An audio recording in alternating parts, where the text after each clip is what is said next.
map of Antarctica, it looks huge. It's not that big. Why? But it gets stretched on the map. So it's not as big as it looks.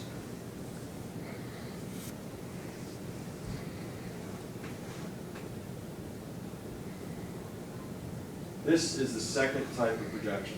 This is called a conical. So if a cylindrical projection is transferring to a cylinder, what do you think a conical projection is doing? What's he use instead of a cylinder? Conical means what word do you think? Flat. Not flat. Think of an ice cream what? Cone. Like this. A conical projection, you make a cone. You put this in the cone, you project it, and then you unwrap the cone. That's a conical projection. Page 44, if you turn to the next page. That will show you a conical projection. Good. The map from a conical projection obviously looks different. The longitude lines aren't parallel anymore. They're not evenly spaced.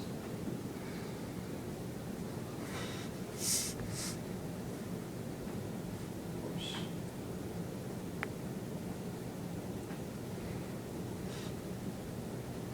The further away you get on the map, the longitude lines get spread out.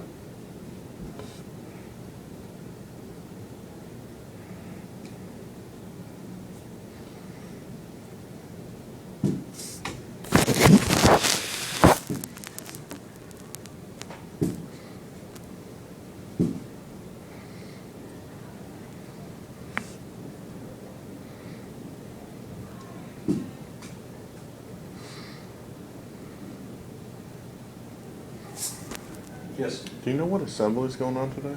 Is there one today? I heard there was. Oh, what? An assembly. Did they have it on the announcements?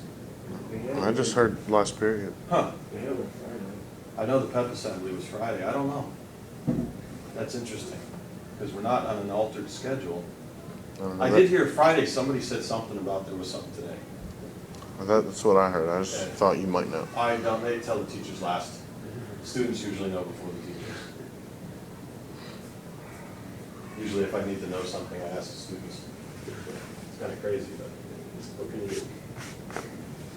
Now, if you look at that map, if you look at the Arctic, that white frozen spot, how's it look on this map compared to the other one? Very small. Looks small. This map, because the lines are getting smaller as you go up, things are getting squished. So on this type of map, it looks smaller than it really is. On the other one, it looked bigger than it really was. So again, these maps distort things. The pictures aren't perfect. Azithymal. This is the third type. Page 45. Azithymal is like this. You take a flat piece of paper, you just set it on top, and then you project all the pieces onto that flat piece of paper.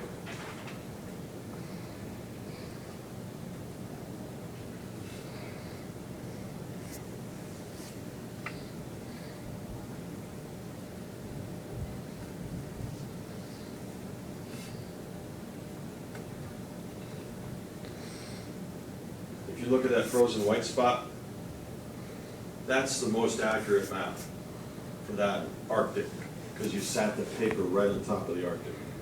As you go further out, you can see the lines expand. So they're getting distorted as you go further away.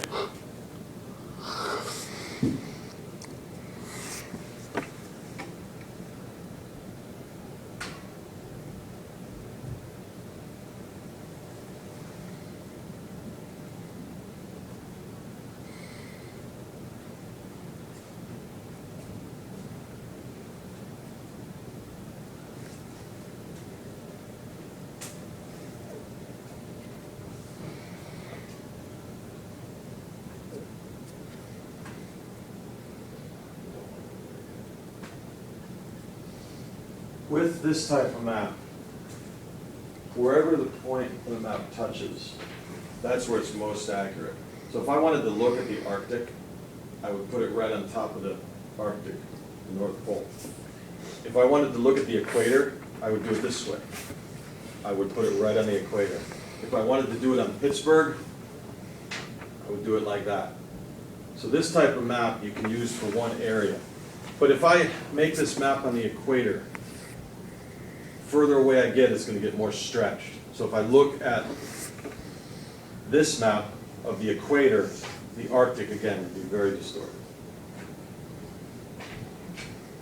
One more type of map projection.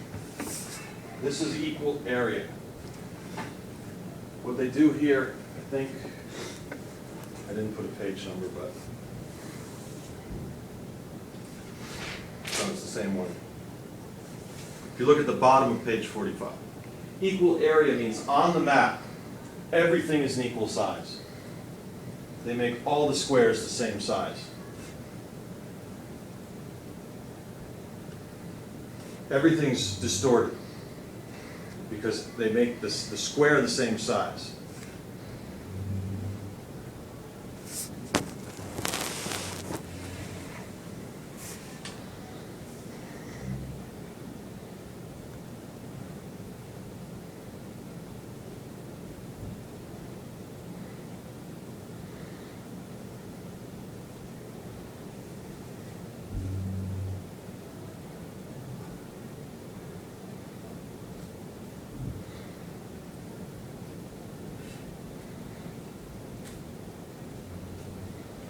Equal area is good for one purpose, measuring. Equal area, one square always equals the same. Maybe it equals a mile, maybe it equals 10 miles, but it's always the same. So if you measure it with a ruler, you can always figure out exactly how far it is from Pittsburgh to New York City, or something else, just by measuring. Because they make sure that every square is the same size. So every map is good for something.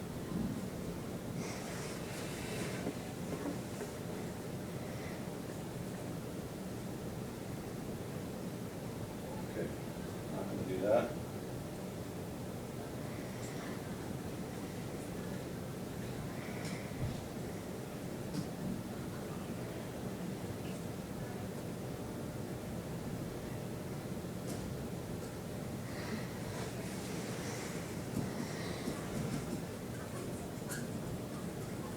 Okay, cylindrical maps.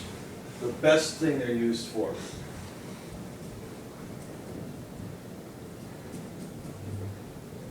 You can fit the whole Earth on a cylindrical map.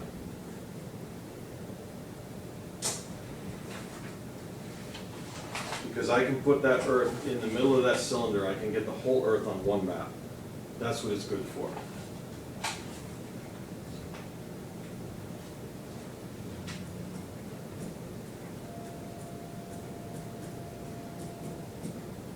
The problem is, it's bad for the poles. That's the one that makes that pole Arctic frozen area look so big. So this map is good for looking at the whole Earth. It's bad if you want to look at the North and the South Pole. The next type, conical. The good thing about it,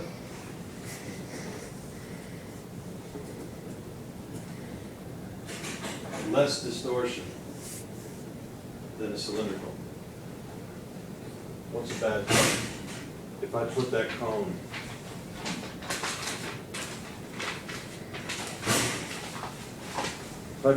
on top of the Earth, what's a bad thing? Can't see the bottom. Can't see the bottom. This, you can only see half the Earth.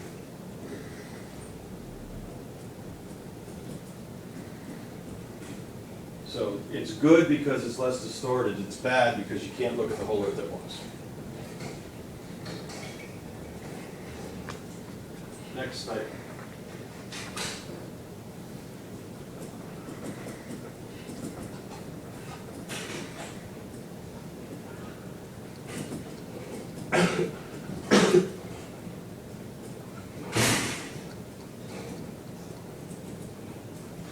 Good thing about this, very low distortion for one point. If I want to look at the North Pole and I put an azimuthal map there, very low distortion. The disadvantage is the same thing. How many points can I look at once? Just one. So the disadvantage to this is you can only look at one point.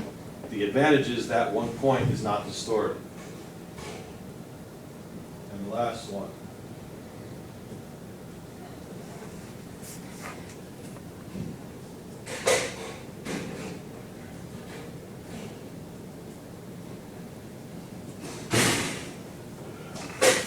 Equal area, very good for measuring distances. If you have to map somewhere, if you're driving somewhere, this is the best kind of map. Because you can measure all the distances, they're all exact. The drawback, the bad thing about equal area, it's very distorted.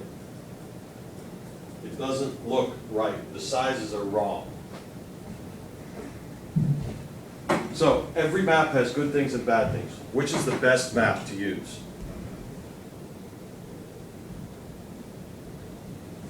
If they all have good things, bad things, what's the best one to use?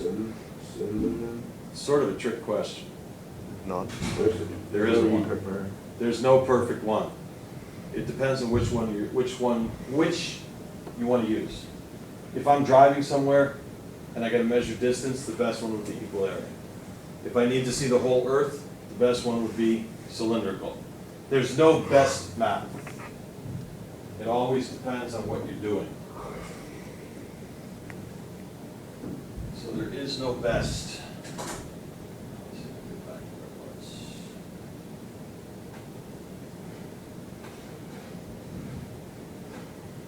it was. Okay, how do they make maps? These are three ways that they use to make maps. Used to be 100 years ago, if people wanted to make a map, you had to literally go everywhere and measure everything. If you wanted a map of Houston streets, you had to go to Houston and measure all the streets. It took forever. People spent their whole life making maps. Now, they use satellites. Google takes pictures with satellites. Radar. They have satellites using radar to check distances. GPS gives us distances and direction. All of these measure the Earth remotely. So they have a term, it's called remote sensing, written down at the bottom. Remote sensing means you're not actually going somewhere to measure something. You're doing it remotely. If you need to know how far it is to drive to Pittsburgh, you don't have to drive there and measure it. You can look at a map, you can remotely figure out how far away that is. You can use Google Earth and use their satellites. It'll tell you exactly how far away it is. You can use your phone. I have an app on my phone where if I hit 2 points on the map, it tells me exactly how far apart they are. So you can use all of these remotely. You don't have to go there to measure things. That's called remote sensing.